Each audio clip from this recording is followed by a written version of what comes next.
نحمده ونصلي ونسلم على رسوله الكريم وعلى آله وصحبه ومن تبعهم إلى يوم الدين. أما بعد،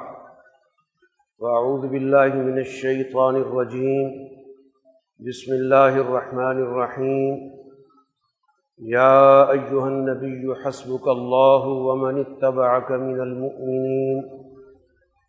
صدق اللہ العظیم. محترم حاضرین مجلس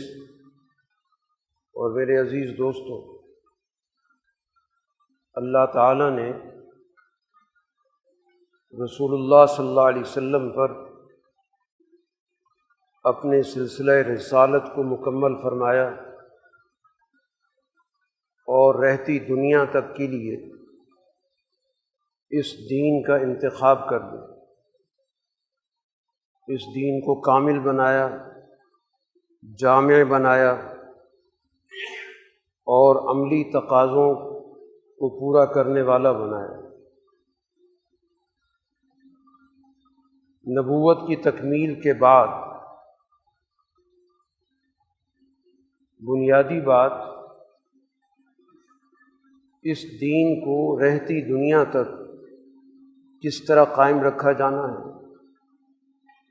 کس طرح لوگوں کے لیے اس کو رہنمائی کا ذریعہ بنانا ہے. اس کے لیے بھی اللہ تعالیٰ کی طرف سے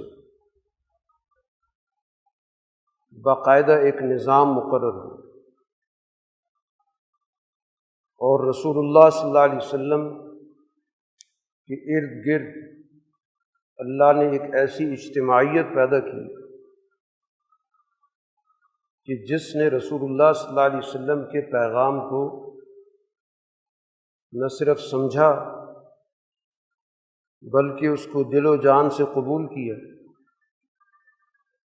اور آپ کی زندگی کو اپنی زندگی کا امام اور پیشوا بنایا. وہ رسول اللہ صلی اللہ علیہ وسلم کی وہ ہدایت ایک اجتماع میں منتقل ہوئی. یہ اللہ نے اس دنیا کے اندر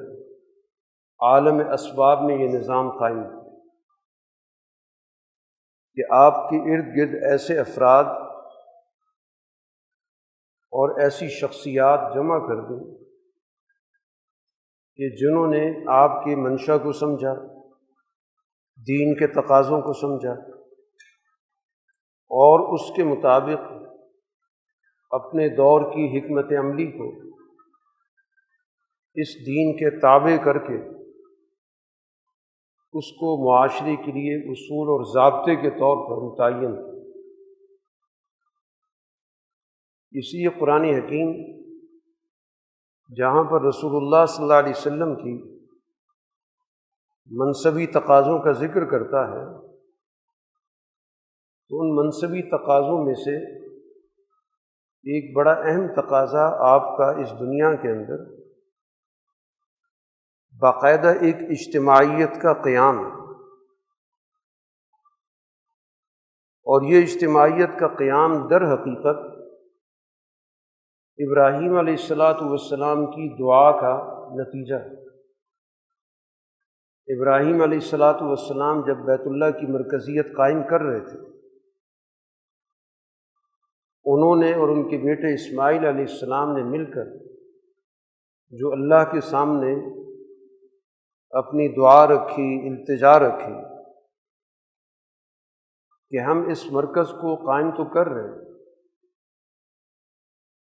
اب ہماری دعا سب سے پہلے تو یہ ہے کہ سب ان کاوشوں کو قبول کیا جائے. اللہ تعالیٰ کی بارگاہ میں ہماری یہ محنت قبول ہو. اور دوسری دعا اس کا تعلق اس بات سے تھا کہ اس مرکز کی آبادی کے لیے اور انسانیت کی رہنمائی کے لیے یہاں پر ایک ایسی قیادت پیدا فرما کہ جو اس عالمگیر نظام کے مرکز کو سنبھالے، اس کے قیام کا، اس کے بقا کا، اس کے فروغ کا، اور اس کے ذریعے انسانیت سے رہنمائی کا کام کرے۔ تو رسول اللہ صلی اللہ علیہ وسلم کے لیے وہ دعا جو ابراہیم علیہ السلام نے کی کہ ان میں ایک ایسے رسول کی بعثت کر، آگے جو بھی ان کے تقاضے ذکر کیے، جو بھی ان کی ذمہ داریاں ذکر کیں، ان کا تعلق اس صالح اجتماع کی تشکیل سے، کہ وہ رسول ان کے سامنے اللہ کے پیغام کو پہنچائے، ان کو کتاب کی تعلیم دے، ان کو حکمت کی تعلیم دے، ان کے اخلاق کو درست کرے، ان کا تزکیہ کرے،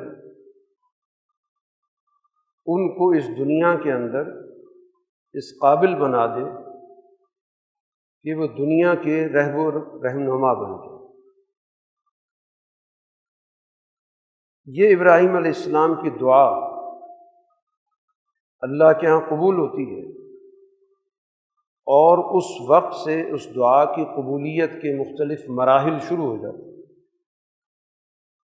سب سے پہلے بیت اللہ آباد ہوتا ہے، وہاں پر آبادی ہوتی ہے، وہاں پر ایک اجتماع پیدا ہوتا ہے، ایک تمدن قائم ہوتا ہے، اور تمدن کی جو ضروریات ہیں ان کو پورا کرنے کا بندوبست ہوتا ہے، وہ تجارتی مرکز بنتا ہے، لوگوں کی آمد و رفت کا ذریعہ بنتا ہے، لوگوں کے دلوں میں اس مرکز کے لیے کشش پیدا ہوتی ہے، اور یوں آہستہ آہستہ وہ آبادی ایک تمدن کی شکل اختیار کرتی چلی جاتی ہے، ایک شہر وجود میں آ جاتا ہے، پھر اس شہر کا ایک نظام وجود میں آتا ہے، افراد کے درمیان ذمہ داریاں تقسیم ہوتی ہیں، ایک شہری اجتماع پیدا ہوتا ہے، اور پھر اس شہری اجتماع کے نظم و نسق کو قائم کرنے کے لیے اجتماعی ذمہ داریوں کا تعین ہوتا ہے۔ تو بیت اللہ کے گرد گویا پورا کا پورا ایک تمدن کا نظام اپنی اجتماعی تقاضوں کے ساتھ پیدا ہوتا ہے، اور وہ رفتہ رفتہ آگے بڑھتا ہے، ترقی کرتا ہے۔ تو رسول اللہ صلی اللہ علیہ وسلم کی بعثت کے لیے سارا کا سارا اللہ کی طرف سے ایک نظام بن رہا ہے، ایک ماحول بن رہا ہے، ایک معاشرت وجود میں آ رہی ہے، ایک سسٹم پیدا ہو رہا ہے، تاکہ جب وہ رسول آئے تو وہ اپنے دور کے مطابق اور آنے والے دور کے مطابق اگلے دور کی رہنمائی کرے۔ ابتدائی دور کے جو معاملات ہیں وہ پہلے طے ہو جائیں۔ اس طرح وہ اجتماعیت وجود میں آتی ہے، اور قصی کے زمانے سے ایک مکمل سیاسی، معاشرتی، معاشی نظام پیدا ہو جاتا ہے۔ اور جب رسول اللہ صلی اللہ علیہ وسلم کی بعثت کا وقت قریب آتا ہے تو واقعہ فیل کے ذریعے اس مرکز کی ایک بین الاقوامی اہمیت پیدا کی جاتی ہے۔ گرد و پیش میں اس مرکز کے حوالے سے لوگوں کی نظریں اس واقعے کے بعد اٹھنے لگتی ہیں۔ تو یہ سارے گویا کہ وہ اسباب اور وسائل ہیں جن اسباب و وسائل کے ذریعے رسول اللہ صلی اللہ علیہ وسلم کی اس بعثت کی تیاری ہوئی۔ چنانچہ اس اجتماع میں رسول اللہ صلی اللہ علیہ وسلم کی جب بعثت ہوتی ہے تو اس اجتماع کی جو کمزوریاں ہیں ان کو آپ دور کرتے ہیں،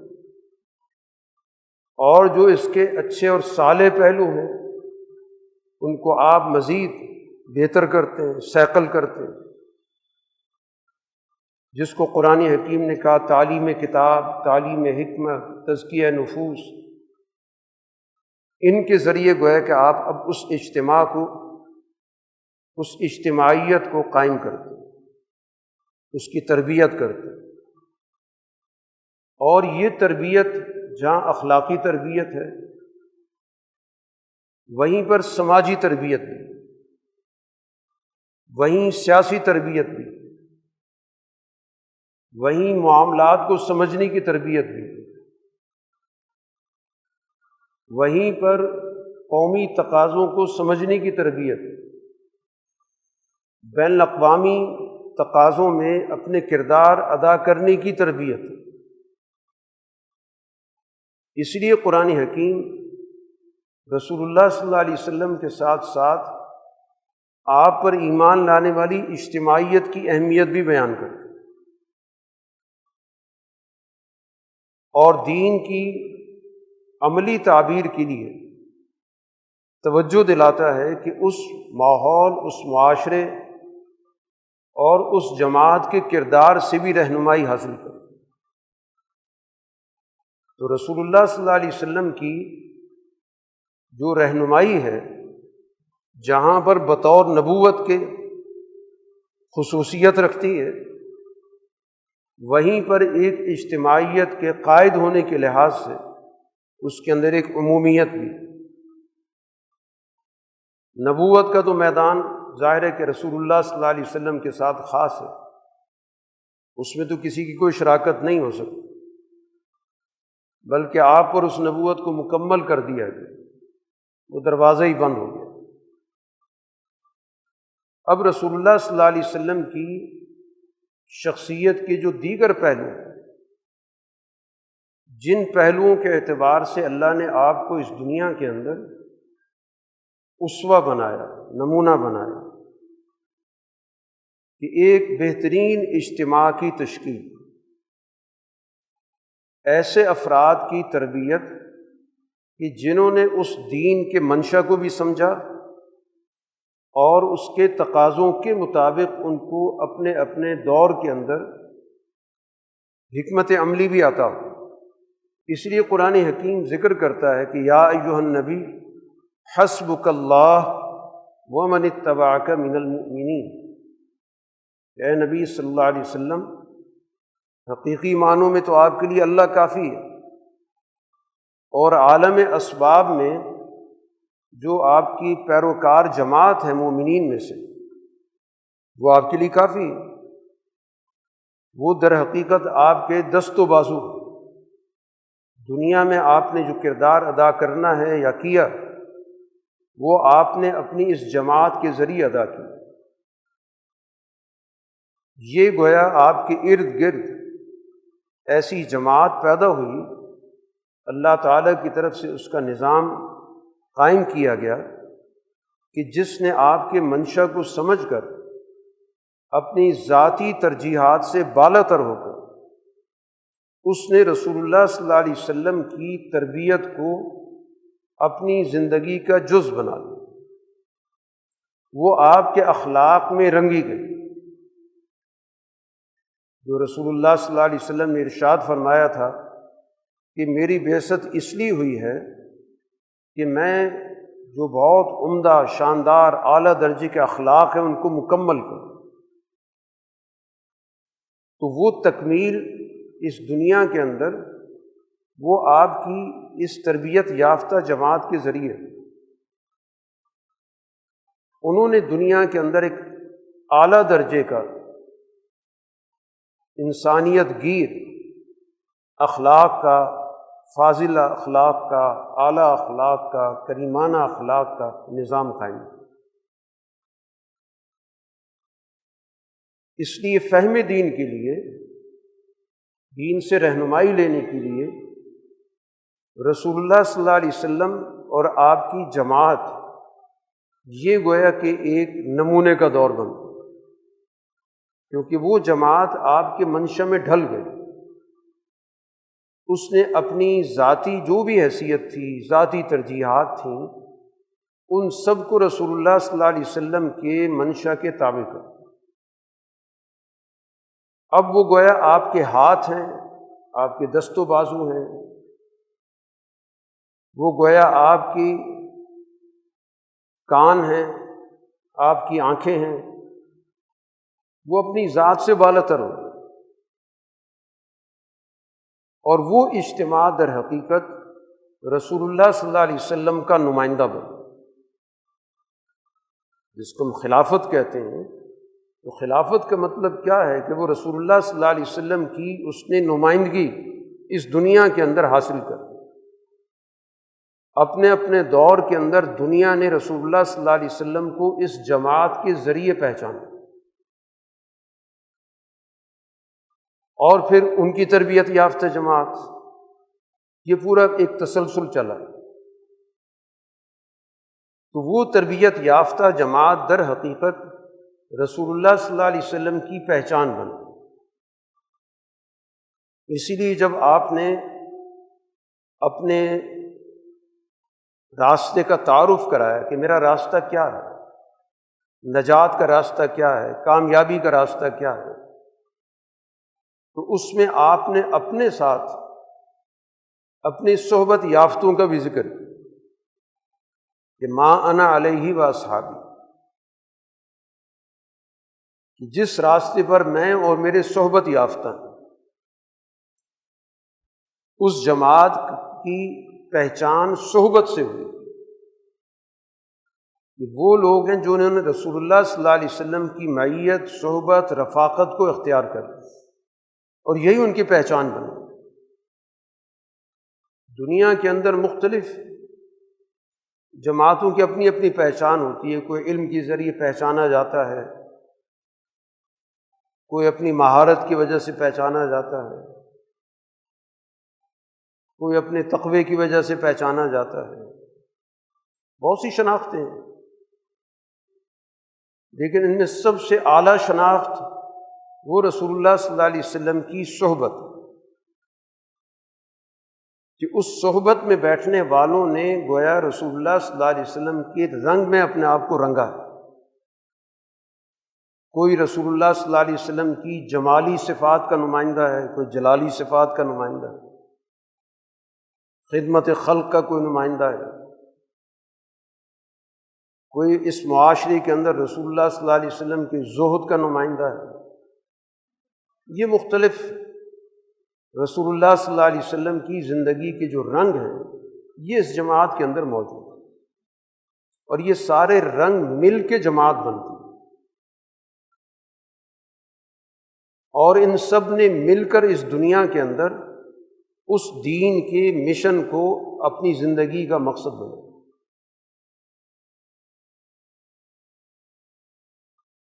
اس لیے ہمیں کسی بھی شعبے کی رہنمائی کے لیے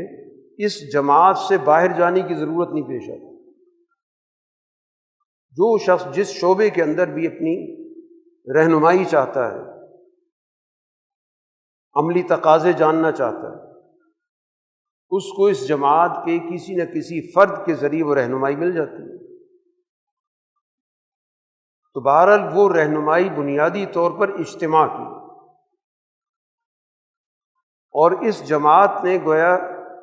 اس دنیا کے اندر جہاں دین کے تقاضوں کو سمجھا، اس کو اپنی زندگی کا حصہ بنایا،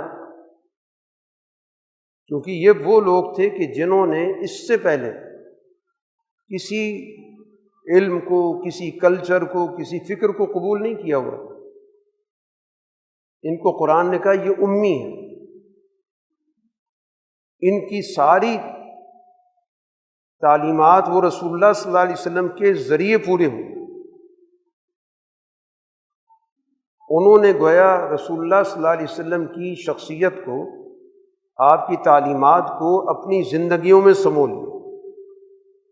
وہ آپ کے نمائندہ بن گئے۔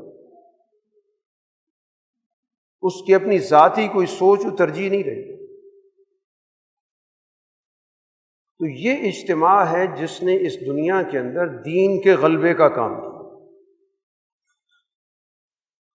دین کے غلبے کے لیے جیسے رسول اللہ صلی اللہ علیہ وسلم کی 23 سالہ جدوجہد ہے براہ راست، اس جدوجہد سے پیدا ہونے والی جو جماعت ہے اس کی جدوجہد بھی اس دین کے غلبے کا نمونہ، کیونکہ آپ کی جماعت نے آپ کی فکر کو، آپ کی نمائندگی کو عملی شکل بھی دی اور اس کو توسیع بھی دی۔ رسول اللہ صلی اللہ علیہ وسلم کے مقاصد بعثت جیسے براہ راست آپ کی اپنی زندگی میں پورے ہوئے، اسی طرح آپ کی دنیا سے جانے کے بعد آپ کی تربیت یافتہ جماعت سے بھی پورے۔ رسول اللہ صلی اللہ علیہ وسلم نے ارشاد فرمایا تھا کہ میری بعثت اس لیے ہے کہ یہ دنیا کی جو اس وقت دو بڑی قوتیں ہیں، طاقتیں ہیں، جنہوں نے پوری دنیا کو تقسیم کر رکھا ہے، ایک قیصر کی طاقت ہے، ایک کسریٰ کی طاقت، عملاً دنیا گویا کہ دو حصوں میں تقسیم تھی۔ باقی جو حکومتیں تھیں وہ ان میں سے کسی نہ کسی کے ساتھ جڑی ہوئی تھیں، اس کی تابعیت میں تھیں، اس کی بالادستی قبول کر کے وہ حکومتیں قائم تھیں۔ تو آپ نے مکہ مکرمہ میں اعلان کر دیا تھا کہ میری بعثت ان طاقتوں کو ختم کرنے کے لیے، کہ ہلاک قیصر فلا قیصر بعدہ، قیصر تباہ ہوگا پھر کوئی قیصر نہیں رہے گا، کسریٰ تباہ ہوگا اور اس کے بعد کوئی کسریٰ نہیں ہوگا۔ تو اس قیصر و کسریٰ کے نظاموں کا ٹوٹنا یہ رسول اللہ صلی اللہ علیہ وسلم کی جماعت کے ذریعے، حضرت عمر فاروق رضی اللہ تعالیٰ عنہ کے دور میں کسریٰ کا پورا نظام گر گیا اور پورا ایران وہ گویا کہ خلافت اسلامیہ کا حصہ بنا، اور دوسری طرف قیصر کا نظام وہ ایشیا میں گر گیا، وہ محدود ہو گیا، پیچھے ہٹ گیا، اور پھر مزید حضرت عثمان غنی رضی اللہ تعالیٰ عنہ کے ذریعے اس کی بحری بالادستی ختم کر دی گئی اور وہ ایک خاص خطے تک محدود ہو کے رہ گئے، اس کی عالمگیر حیثیت ٹوٹ گئی۔ اسی کے ساتھ رسول اللہ صلی اللہ علیہ وسلم نے ایک اور بات بھی ارشاد فرمائی تھی، ان دونوں طاقتوں کا موازنہ کرتے ہوئے آپ نے فرمایا تھا کہ یہ جو کسریٰ کی طاقت ہے،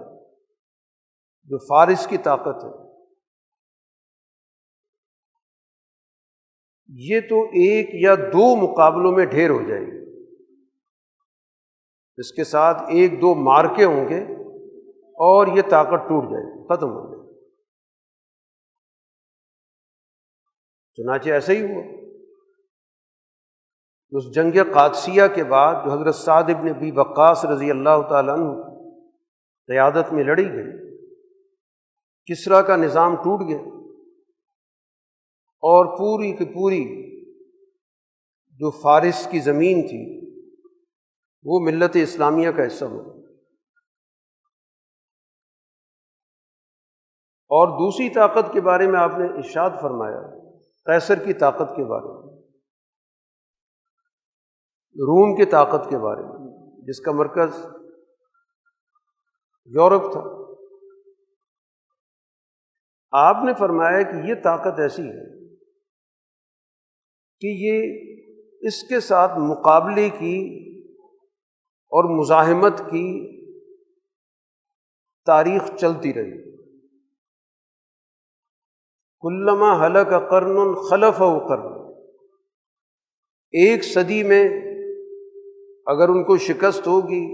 مقابلہ ہوگا، تو پھر اگلی صدی میں پھر مقابلہ ہوگا، ان کے ساتھ مستقل کشمکش ہوگی۔ اب رسول اللہ صلی اللہ علیہ وسلم کے اس ارشاد کا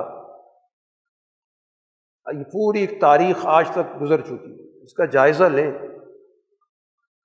تو یہ حقیقت سامنے آتی ہے۔ کہ اس پوری تاریخ میں مسلمانوں کا مقابلہ کس قوت کے ساتھ ہوا۔ مسلمان جزیرۃ العرب سے نکلے اور ایشیا میں مختلف قوموں سے ان کی جنگیں ہوئیں، لیکن ان جنگوں کے بعد وہ خطے مسلمان خلافت کا حصہ بنتے چلے گئے۔ پورا کا پورا ایشیا وہ مسلمان حکومتوں کے تابع ہو۔ افریقہ کا جتنا بھی حصہ ہے وہی مسلمان حکومتوں کے تابع ہو، اور یہ سارا کا سارا جو قبولیت ہے یہ جبر کی بنیاد پر نہیں ہے۔ یہ جو فتوحات کی، طاقت استعمال کی اور ان کو زبردستی اپنے تابع کر دیا، ان کی طاقت ختم کر دی، تو مجبوراً انہوں نے ہتھیار ڈال دیے، آپ کے تابع ہو گئے۔ تو میدان جنگ میں تو ٹھیک ہے لڑائی ہوئی، اور میدان جنگ میں ظاہر طاقت کا استعمال بھی ہوتا ہے، جنگ ہوتی ہے، مقابلہ ہوتا ہے،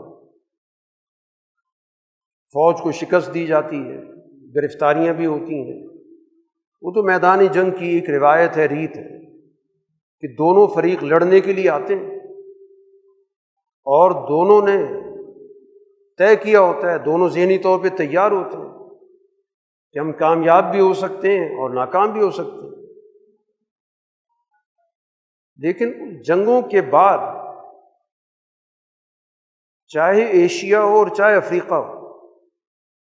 انہوں نے مسلمانوں کی ثقافت کو، ان کے دین کو، ان کے اخلاق کو، اس کے نظام کو انہوں نے صدق دل سے قبول کیا۔ جبر کی چیز کو زیادہ عرصے نہیں چلتی، ایک عرصہ جبر کا گزر جائے گا، اگلے دور کے اندر اس جبر کے خلاف مزاحمت ہوتی ہے۔ جبر کے ساتھ کچھ زیادہ عرصے حکومت نہیں چل سکتی۔ لیکن جب ہم اس پورے خطے کا، ایشیا اور افریقہ کا جائزہ لیتے ہیں، تو یہاں کی قوموں نے مسلمانوں کے اقتدار کو اپنے لیے نعمت تصور کی، کہ ان کو افراتفری سے نکالا، جھگڑوں سے نکالا، وحدت پیدا کی، علم دیا، شعور دیا، معاشی ترقی دی، اعلیٰ اخلاق ان میں پیدا کیے۔ اور افریقہ کے تو کئی ممالک نے عربی زبان کو اپنی زبان بنا لی۔ کتنے افریقی ملک اس وقت موجود ہیں جن کی زبان ہی عربی ہے؟ ظاہر اس سے ایک تعلق ان کا پیدا ہو گیا، اس سے ایک محبت پیدا ہو گئی، انہوں نے اس زبان کو اپنی مادری زبان بنا لی۔ آج جب آپ عرب ممالک کی فہرست تیار کرتے ہیں تو اس میں آپ کو ایک بہت بڑی تعداد افریقی ملکوں کی ملتی ہے، جس میں سب سے بڑا نمایاں نام مصر کا ہے، افریقی ملک ہے۔ لیکن دنیا کے اندر عربی زبان کے فروغ کے حوالے سے اس کا سب سے نمایاں نام ہے۔ آج دنیا کے اندر کوئی بھی عربی زبان کو جاننا چاہتا ہے، سمجھنا چاہتا ہے، اس میں تحقیق کرنا چاہتا ہے، تو اس کے ماہرین سب سے زیادہ مصر میں موجود ہیں۔ تو اس پورے خطے کے اندر مسلمانوں نے عدل کا ایک نظام قائم کر دیا، اور اس کے خلاف کوئی مقامی شورش، کوئی مزاحمت، کوئی اس کے خلاف سازشیں نہیں ہوئی۔ کئی بار اکا دکا واقعات جو انسانی تاریخ میں ہوتے ہیں ان کا انکار نہیں کیا جا سکتا، بات مجموعی طور پہ۔ لیکن دوسری طرف جو قیصر کی طاقت تھی، روم کی طاقت تھی، رسول اللہ صلی اللہ علیہ وسلم کے دور سے لے کر آپ کے دور کے اندر غزوہ موطا ہوتا ہے اس رومی طاقت کے خلاف، پھر اگلے دور کے اندر غزوہ تبوک کی نوبت آتی ہے، پھر حضرت ابو بکر کے دور کے اندر کچھ مہمات ہیں، پھر حضرت عمر فاروق رضی اللہ تعالیٰ عنہ کا دور ہے جس میں ان سے مقابلہ ہوتا ہے، ان کی طاقت ایشیا سے نکالی جاتی ہے تو عثمان کا دور ہے، انہی سے مقابلہ ہو رہا ہے۔ حضرت معاویہ کا دور ہے، انہی سے مقابلہ ہو رہا ہے۔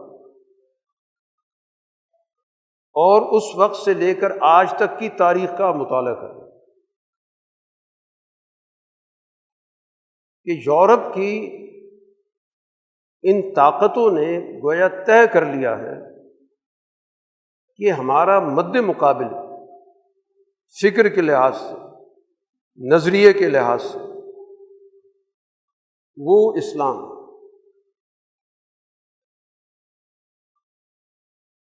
اس لیے یہ پوری تاریخ جو ہمارے سامنے موجود ہے یہ انہی کے ساتھ کشمکش کی تاریخ، اور پھر انہوں نے اپنی جنگوں کو مذہبی رنگ دیا۔ آج مسلمانوں کے بارے میں کہا جاتا ہے کہ یہ مذہب کے نام سے جنگ کرتے ہیں۔ یہ روایت تو بنیادی طور پر ان یورپی طاقتوں کی کہ اپنے لوگوں کے اندر مذہبی جذبات بھڑکا کر ان نے جنگیں کھڑی کی۔ یہ صلیب خطرے میں ہے، صلیب کی حفاظت کے لیے میدان میں نکلے۔ یہ جو ہم صلیبی جنگوں کا عنوان تاریخ میں پڑھتے ہیں، یہ کئی دفعہ صلیبی جنگیں ہوئیں ماضی کے اندر، تو یہ عنوان صلیب کا دینا یہ خود بتا رہا ہے کہ ان جنگوں کو انہوں نے مذہبی رنگ دیا۔ یہ مسلمانوں کا دیا ہوا عنوان نہیں ہے، یہ ان کا دیا ہوا عنوان ہے تاکہ اپنے لوگوں کے مذہبی جذبات کو بھڑکایا جائے۔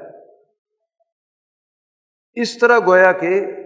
اپنے لوگوں کو اپنے ساتھ ملا کر مذہب کی حفاظت کے عنوان سے اکٹھا کیا۔ اور مذہب تو صرف استعمال کے لیے ہوتا ہے، مقصد تو اپنی یورپی قوت کو، اپنی سفید فام نسل پرستی کو غالب کرنا تھا۔ یہ وہ تاریخ ہے جو آج ہمارے سامنے موجود ہے۔ آج ہم 21ویں صدی میں داخل ہو گئے تو ٹائٹل تو بدلتے رہے ہیں، کہیں فرانس ہے، کہیں برطانیہ ہے، کہیں پرتگال ہے، کہیں ہالینڈ ہے، مختلف عنوانات ہیں، آج امریکہ ہے، لیکن بنیادی طور پر جو اس کے پیچھے تاریخی تسلسل ہے وہ وہی ہے جو رسول اللہ صلی اللہ علیہ وسلم نے فرمایا کہ ان کے ساتھ تو مسلسل مقابلہ ہو، کلما ہلک قرن خلفہ قرن۔ اور اسی وجہ سے اس پچھلی تاریخ میں ان مغربی قوتوں کو جن جن ادوار کے اندر زک اٹھانی پڑی، شکست اٹھانی پڑی، تو جن جن ادوار میں ان کو شکست ہوتی رہی، ان ادوار کے لحاظ سے ان کی جو تاریخ انہوں نے لکھی وہ ہماری تاریخ مسخ کر کے لکھی۔ جن فاتحین نے ان کو ناکو چنے چبوائے، ان کے علاقوں کو فتح کر کے وہاں کے لوگوں کو عدل و انصاف دیا، ان کی طاقت توڑ کر وہاں کے کمزور لوگوں کے حقوق دیے، تو آج وہاں کا جو مورخ ہے اس کی نظر میں وہ تمام شخصیات معتوب ہیں، ان کے ساتھ ان کے خلاف لکھا جاتا ہے، جن سے یورپ کو تکلیف پہنچی، جن کے ذریعے یورپ کا نظام ٹوٹا ہے، انہی شخصیات کی کردار کشی کی اور ان کو فرقہ وارانہ موضوعات کا عنوان بنایا۔ فرقہ واریت کے آڑ میں ان شخصیات کی کردار کشی کی، تو وہ جھگڑا مسلمانوں کے آپس کا نہیں ہے کہ مسلمانوں میں کسی موضوع پر اختلاف ہوا اور اس اختلاف کے نتیجے میں ان کی شخصیات کی تقسیم ہو گئی کہ کوئی کسی شخصیت کی حمایت کر رہا ہے، کوئی کسی شخصیت کی حمایت کر رہا ہے۔ وہ تو ہمارا داخلی معاملہ ہے، اور اس داخلی معاملے کے اندر بھی مخالفت کرنے والوں کو اپنی حدود کا پتہ ہے۔ کسی نے بھی اس دور کے اندر ایک دوسرے کی تکفیر نہیں کی۔ سیاسی اختلاف تھا، اس کو سیاسی اختلاف ہی رکھو۔ کسی بھی جماعت نے دوسری جماعت پر یہ نہ الزام لگایا، نہ یہ فتویٰ لگایا کہ وہ دائرہ اسلام سے نکل گئے،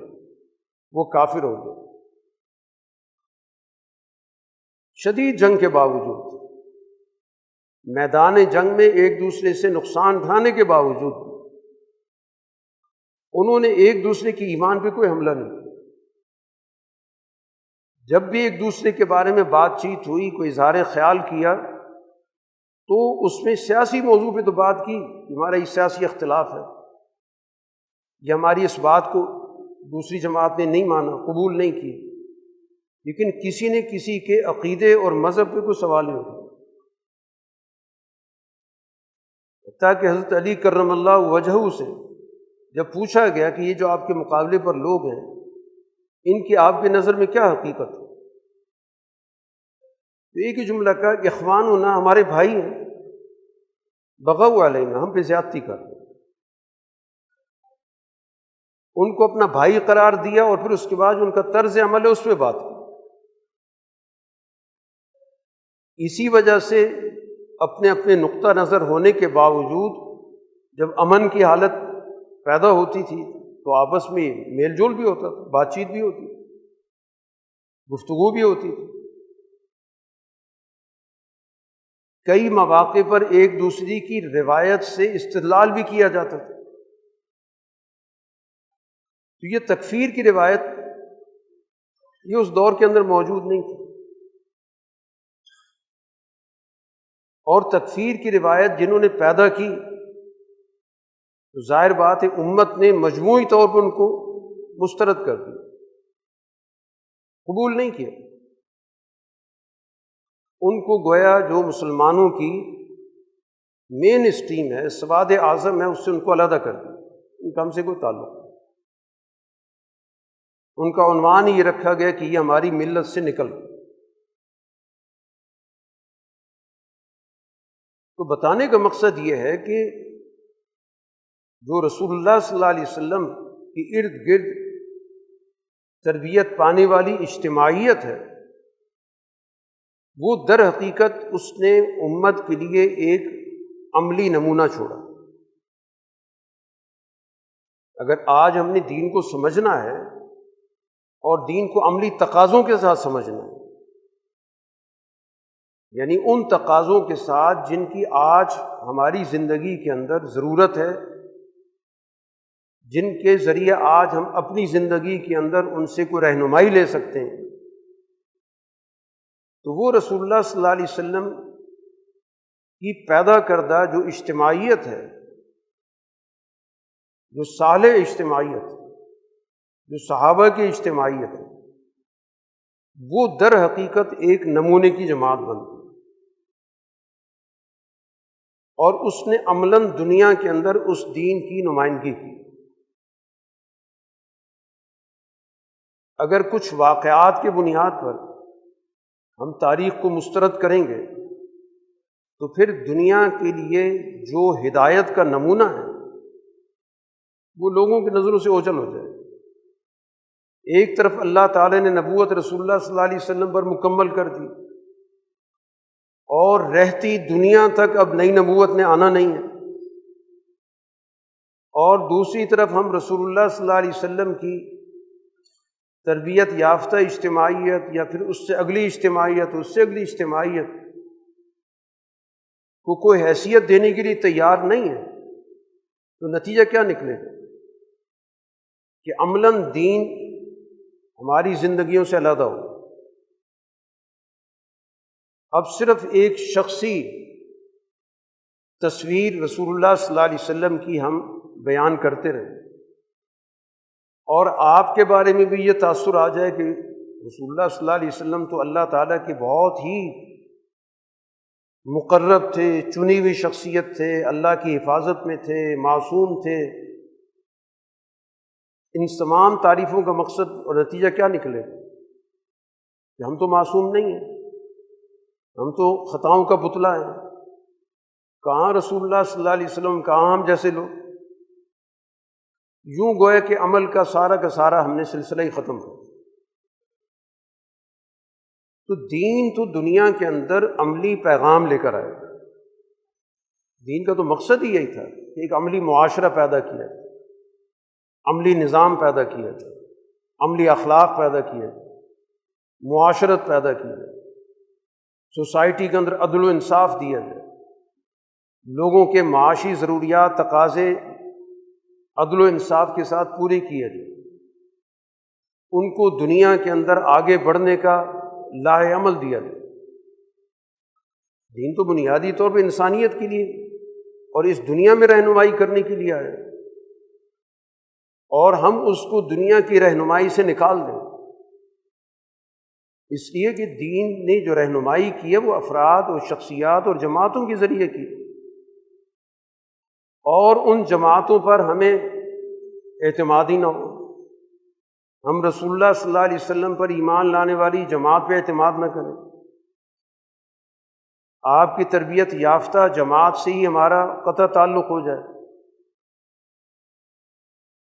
ان کی کسی معاملے میں آپس کے اختلاف کو ہم موضوع بنا کر صرف اور صرف بے عملی کے لیے ان کا اظہار کرتے رہیں۔ کسی بھی شخصیت کا نام لینے کا مقصد اس کی شخصیت کے عملی پہلوؤں کو تو پیش کرنا ہوتا نہیں ہے، صرف دوسرے فرقے پر، دوسرے گروپ پر تنقید کرنی ہوتی ہے۔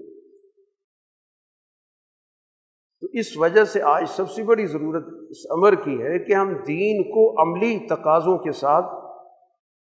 نہ صرف سمجھیں بلکہ اس دین کو زندگی کا ایک عملی رہبر بنائیں، عملی رہنما کے طور پر اس دین کا مطالعہ کریں۔ اور یہ دین پہنچا ہے رسول اللہ صلی اللہ علیہ وسلم، اور اس کے بعد پورا کی پوری ایک اجتماعی تسلسل سے پہنچا۔ اس اجتماعی تسلسل نے آپ کی اس فکر کی عملی نمائندگی کی، اس نے محض روایت نہیں بیان کی کہ ایک ہے تاریخ کے طور پہ ذکر ہوتا آ رہا ہے، ایک ہے کہ انہوں نے اس پر عملی نظام قائم کیا کہ بین الاقوامی نظام کیا ہوتا ہے، معاشی نظام کیا ہوتا ہے، سیاسی نظام کیا ہوتا ہے، غیر مسلموں کے ساتھ کس طرح کا عدل و انصاف کا نظام کھڑا ہوتا ہے۔ دین نے گویا کہ عملاً دنیا کے اندر یہ جو سوسائٹی کے مسائل ہوتے ہیں ان کو حل کیا۔ اس دور کی طرح اس دور کی سوسائٹی بھی مختلف افراد کا مجموعہ تھا، ایسا نہیں تھا کہ ساری کی ساری سوسائٹی مسلمانوں پر مشتمل تھی،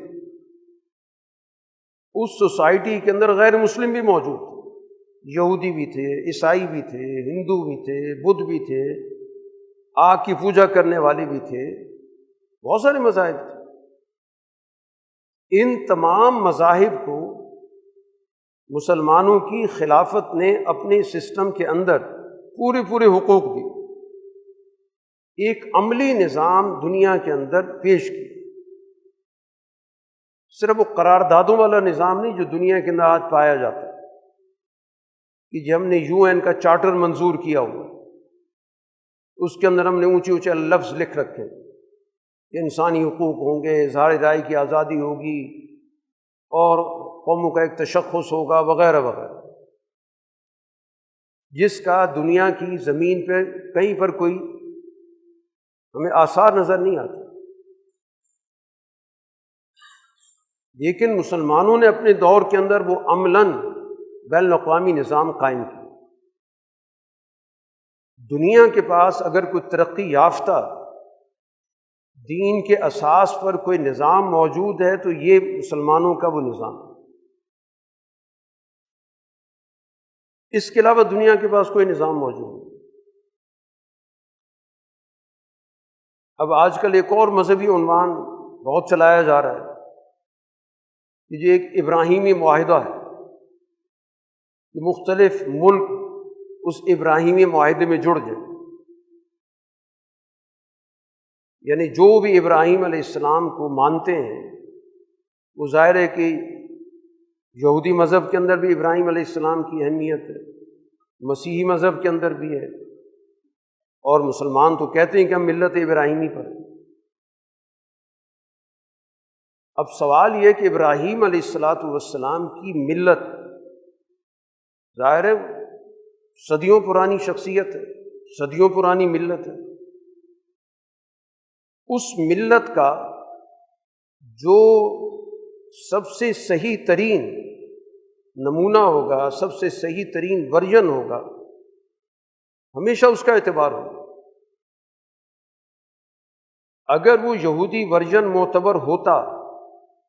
تو اللہ تعالیٰ مسیح علیہ السلام کو کبھی دنیا میں نہ بھیجتا۔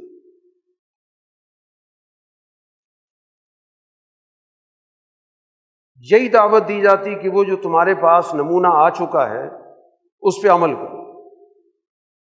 عیسیٰ علیہ السلام کو تو اللہ نے بھیجا ہی اس لیے کہ ملت ابراہیمی مسخ ہو چکی ہے، اب ملت ابراہیمی کو نئے سرے سے زندہ کرنے کی ضرورت ہے۔ اس کے کچھ احکامات خاص دور سے تعلق رکھتے تھے، جو یہود کے اندر بدعہدیاں تھیں، اللہ سے کیے گئے وعدوں کو توڑتے تھے، اللہ کے احکام پر عمل کرنے سے وہ لوگ ہیلے بہانے کر کے جان چھڑاتے تھے،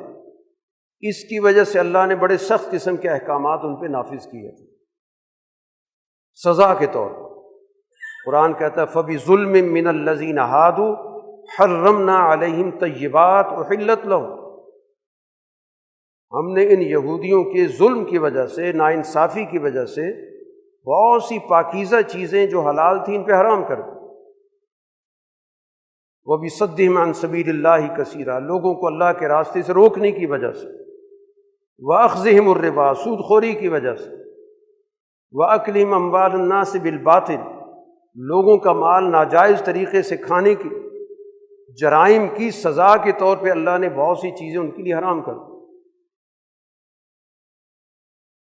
تو اب ظاہر ہے کہ یہ ورژن تو دنیا کے لیے ہمیشہ نہیں چل سکتی، اس لیے اللہ تعالیٰ نے عیسیٰ علیہ السلام کے ذریعے ملت ابراہیمی کا احیاء کیا، اور وہ تمام چیزیں جو ان پر خاص وجوہات کی وجہ سے، ان کی زیادتیوں کی وجہ سے، ان کی نافرمانیوں کی وجہ سے ممنوع کی گئی تھی، ان کو درست قرار دے دیا، حلال قرار دے دیا، پابندیاں اٹھائیں تاکہ اگلے لوگ ظاہر ہے کہ ان چیزوں سے فائدہ اٹھا سکیں۔ تو عیسیٰ علیہ السلام کی آمد سے وہ جو یہودی ورژن تھا وہ تو مسترد ہو گیا، اب اس کی بنیاد پر تو اگلے دور کی دعوت ختم ہو۔ اسی وجہ سے اس دور کے یہودی عیسیٰ علیہ السلام کی جان کے دشمن، ان کے قتل کے درپے تھے،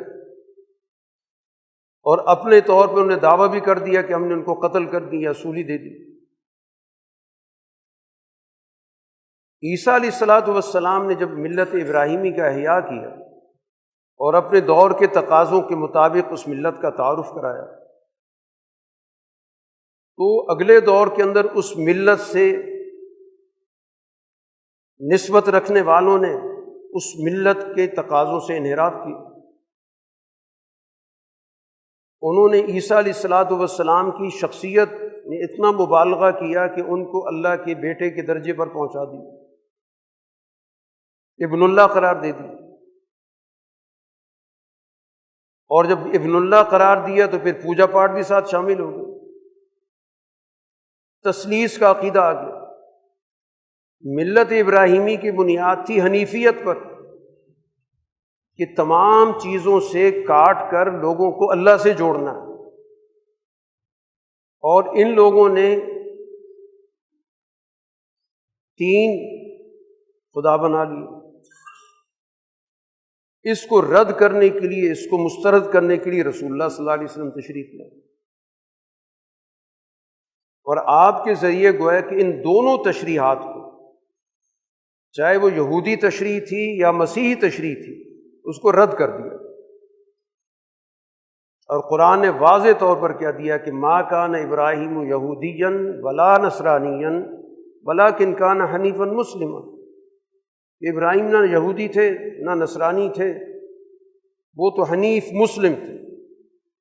حنیف یکسو سب چیزوں سے کٹ کے اللہ کی طرف رجوع کرنے والے اور اللہ کے فرما بردار تھے۔ وما کان من المشرکین، ان کا مشرکوں سے کوئی تعلق۔ تو ملت ابراہیمی کا آج جو کوئی نمونہ ہے وہ رسول اللہ صلی اللہ علیہ وسلم کی شریعت، اور رسول اللہ صلی اللہ علیہ وسلم نے اپنی شریعت اگلے دور میں منتقل کرنے کے لیے جو نظام بنایا وہ اجتماعیت کا بنایا، کہ آپ نے اس پر اپنی ایک اجتماع تیار کیا، ایک جماعت تیار کی، اس کو آپ نے اپنا فکر منتقل کیا، اپنا عمل منتقل کیا، اپنا اخلاق منتقل کیا۔ وہ گویا کہ اب اس فکر کی ایک نمائندہ جماعت بن گئی۔ پھر اس اجتماع نے، اس جامعیت رکھنے والے، اس اجتماع نے اس فکر کو آگے منتقل کیا۔ اب ہر دور کے تقاضے کے ساتھ جڑنے والا، اس کو سمجھنے والا، اگر دنیا کے اندر کوئی نظام موجود ہے تو وہ دین اسلام کا تاریخی تسلسل سے جڑا ہوا پورا نظام فکر، کہ جس کے اندر یہ صلاحیت موجود ہے کہ اس نے ہر دور کے تقاضے کو سمجھا اور اس دور کے تقاضے کے مطابق حکمت عملی کی۔ ہر دور کے اندر اس نے فیصل کن کردار ادا کیا کہ اس دور کے فاسد اجزاء کیا ہیں، ان کو مسترد کر دیا، اور اگر کوئی اس دور کے اندر صالح چیز تھی اس کو اس نے اپنے نظام میں قبول کر دیا۔ یوں گویا یہ سفر آگے چلتے چلتے ہم تک پہنچا۔ تو اگر ملت ابراہیمی کی بنیاد پر نظام بنے گا تو وہ وہی بنے گا جو رسول اللہ صلی اللہ علیہ وسلم اور آپ کی جماعت نے قائم کیا، اور پھر اس کے بعد ہر دور کے اندر اس کی ایک نمائندہ جماعت رہی۔ اس کے علاوہ سارے کے سارے تحریف شدہ ہیں، جن کو خود نہیں پتہ کہ اصل ملت ابراہیمی کیا ہے۔ یہ محض ایک دھوکہ دیا جا رہا ہے کہ جی ابراہیم کے نام سے لوگ جمع ہوں، جب جمع ہوں تو کس کے خلاف ہوں؟ کوئی اجتماع کا وہ مقصد ہوتا ہے، کوئی آپ کا کوئی مقابل ہوتا ہے جس کے مقابلے پہ آپ جمع ہونا چاہتے ہیں۔ تو وہ ایک سیاسی مسئلہ جو عالمگیر سیاست کے اندر طاقتور گروہوں کو درپیش ہے کہ جو ہمارے مخالف ہیں ان کے خلاف ہم دنیا کے اندر ایک مذہبی اتحاد پیدا کرنا چاہتے ہیں۔ ایک زمانے کے اندر یہ مذہبی اتحاد کا عنوان تھا کہ ہم لا مذہبوں کے خلاف ہیں۔ جب دنیا کے اندر سوشلسٹ نظام عالمی درجے پر موجود تھا تو اس وقت اس دعوت کا عنوان یہ تھا کہ یہ دنیا کے اندر ایک لا مذہبی طاقت ہے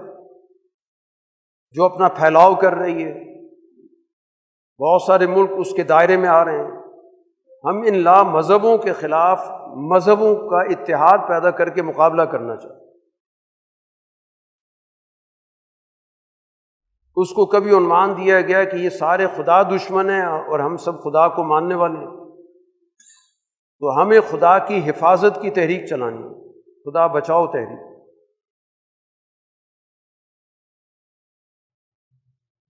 یعنی اس دور میں مذہب لا مذہب کا جھگڑا ہو گیا۔ اب یہ ابراہیمی معاہدہ، اس کا کیا مقصد؟ کون سا غیر ابراہیمی ہے جس کے خلاف آپ ابراہیمی معاہدے کی بات کریں؟ گویا دنیا کے اندر جو آپ کا مخالف ہے، اب آپ گویا کہ اپنی ایک تکفیری مہم چلا رہے ہیں کہ جو آپ کا مخالف ہے آپ اس کے بارے میں اعلان کر دیں گے کہ یہ ابراہیمی نہیں ہے، چاہے اس کی پوری تاریخ ابراہیم علیہ السلام سے جڑی ہوئی بھی ہو، لیکن چونکہ وہ آپ کا سیاسی حریف ہے، وہ بین الاقوامی سطح پر آپ کو چیلنج کر رہا ہے، اب آپ لوگوں کی آنکھوں میں دھول جھونکنا چاہتے ہیں اور عنوان دیا کہ ابراہیمی معاہدہ ہو رہا ہے۔ ابراہیمی معاہدے کا سب سے پہلے تقاضا تو یہ ہے کہ جن کے نام سے آپ معاہدہ کر رہے ہیں سب سے پہلے ان کو تو عدل و انصاف دیں۔ سارے فلسطین کا ستیہ ناش کر کے، قتل عام کر کے، پوری نسل برباد کر کے، اور یہ وہ نسل ہے جو ابراہیم کو مانتی ہے، جو ابراہیم علیہ السلام پر ایمان رکھنے والی ہے، جو ابراہیم علیہ السلام کی ملت کے شاعر کو زندہ کرنے والی ہے۔ اگر ابراہیمی ملت کے اعتبار سے اگر کوئی موازنہ کرے کہ ابراہیم علیہ السلام کی ملت کے جو شاعر ہیں اس وقت دنیا میں کہاں پر سب سے زیادہ پورے کیے جاتے ہیں، نہ وہ آپ کو یہودی ملت میں ملیں گے نہ مسیحی ملت میں ملیں گے،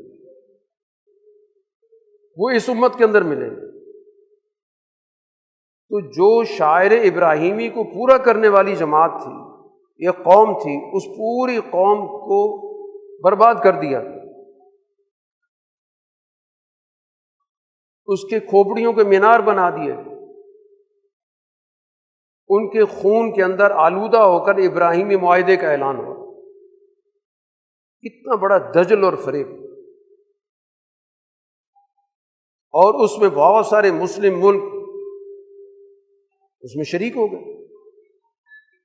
تو پتہ چلتا ہے کہ وہ بھی ابراہیمی معاہدے سے، ابراہیمی ملت سے کوئی تعلق نہیں رکھتے۔ یہ محض ابراہیم علیہ السلام کا نام کا استعمال، جیسے موسیٰ علیہ السلام کا نام لیتے ہیں لیکن ان کا موسیٰ علیہ السلام کی شریعت سے کوئی تعلق نہیں۔ عیسیٰ علیہ السلام کا نام لیا جا رہا ہے لیکن ان کے اخلاق کردار سے کوئی تعلق نہیں۔ اسی طرح وہ مسلمان جو رسول اللہ صلی اللہ علیہ وسلم کا نام لے رہے ہیں لیکن انہی طاقتوں کے اعلی کار بنے ہوئے ہیں، تو یہ سارے کے سارے بنیادی طور پر ملت ابراہیمی سے تعلق نہیں رکھتے۔ یہ سارے کے سارے صہیونی ملت کے لوگ، اس صہیونی ملت کا عنوان ابراہیمی ملت رکھا جاتا ہے۔ تو اس وجہ سے ہمیں ملت ابراہیمی کا ایک صحیح علم ہونا چاہیے کہ ملت ابراہیمی اس پورے تاریخ کی تسلسل سے تعلق رکھتا ہے کہ ابراہیم علیہ السلام نے اس ملت کی کیسے پہچان کروائی، پھر اس سے اگلے دور کے اندر آپ کی جو نسل کے لوگ تھے، اسماعیل علیہ السلام، اسحاق علیہ السلام، یعقوب علیہ السلام، یوسف علیہ السلام،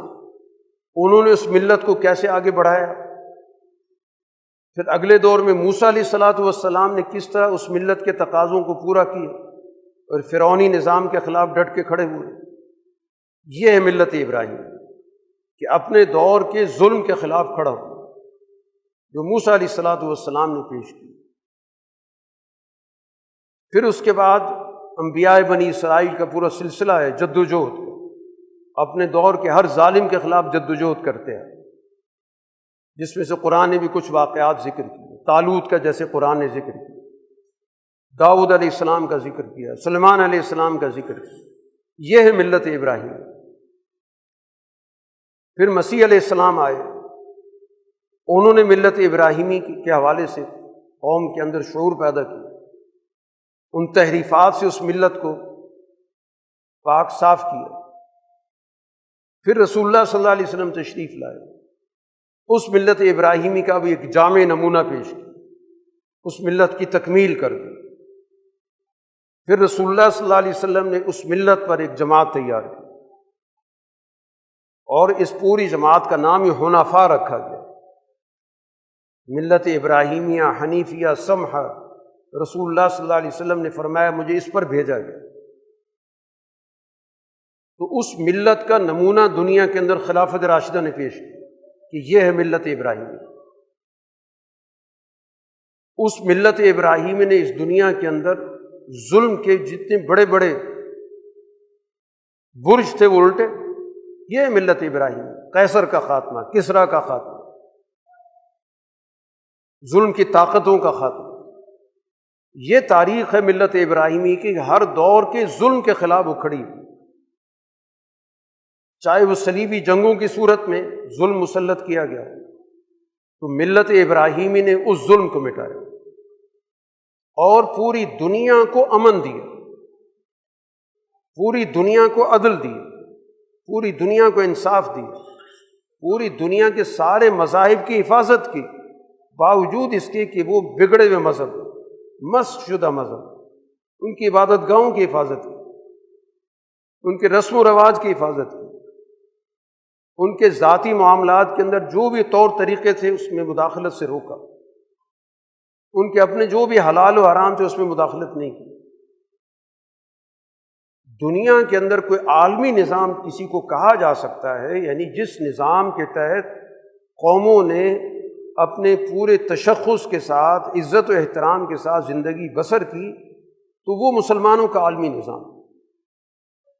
کہ جس کے تحت یہودیوں نے بھی سکھ کا سانس لی، وہ یہودی جو ہمیشہ عیسائیوں کے ہاتھوں مار کھاتے رہے، ظلم سہتے رہے، گھروں سے بے دخل ہوتے رہے، ان کو بھی اگر کوئی سکون کا دور ملا تو اس مسلمانوں کے دور میں ملا۔ حتیٰ کہ مسلمانوں نے جن مسیحی حکومتوں کو ختم کیا، وہاں کی رعایا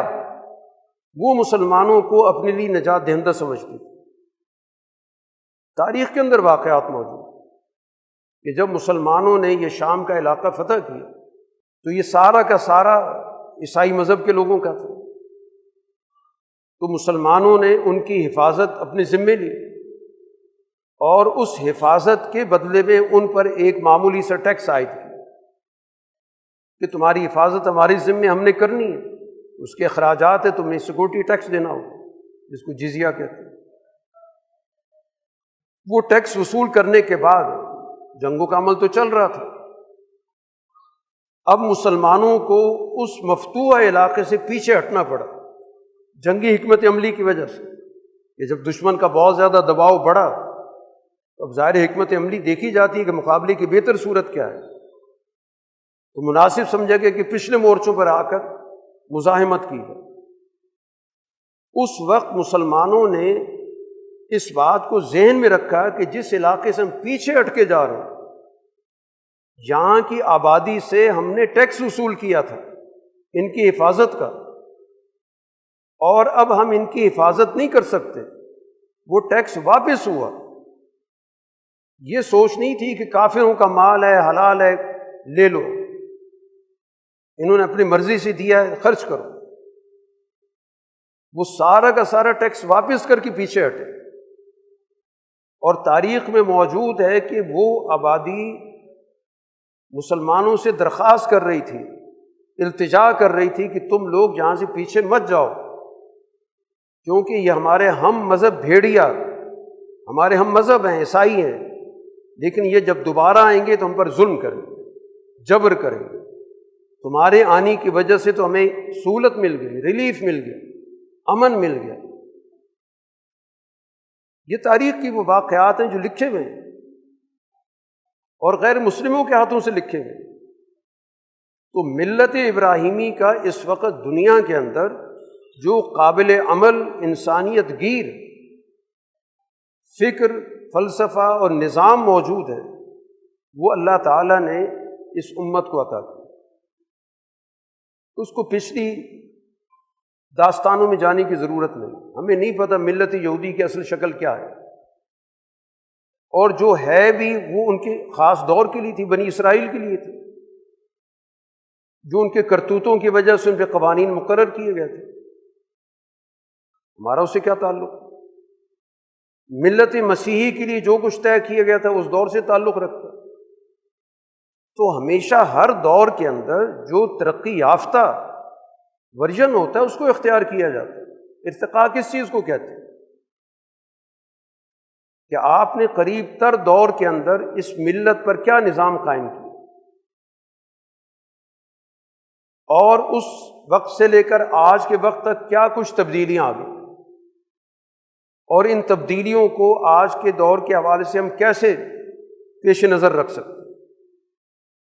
تو ہمارے اس درمیانے دور کے اندر وہ بڑی بڑی شخصیات پیدا ہوئی، مفکرین پیدا ہوئے، جو سیاستی ملیہ کے ماہر تھے، انہوں نے ہمیں بتا دیا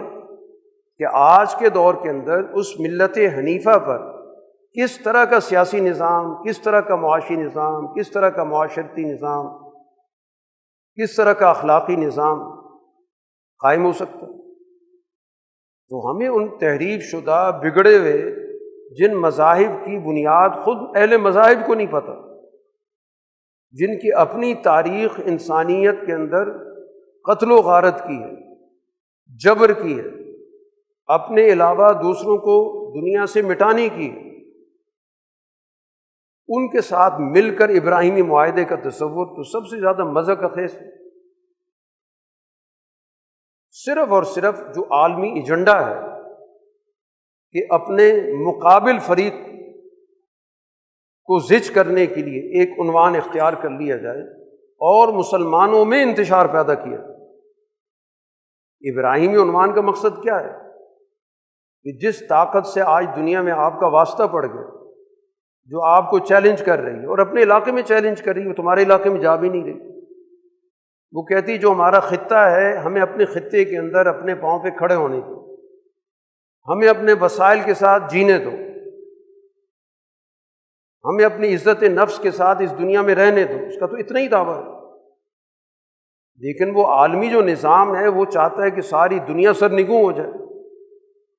وہ سارے اسباب وسائل ہمارے حوالے کر دیں،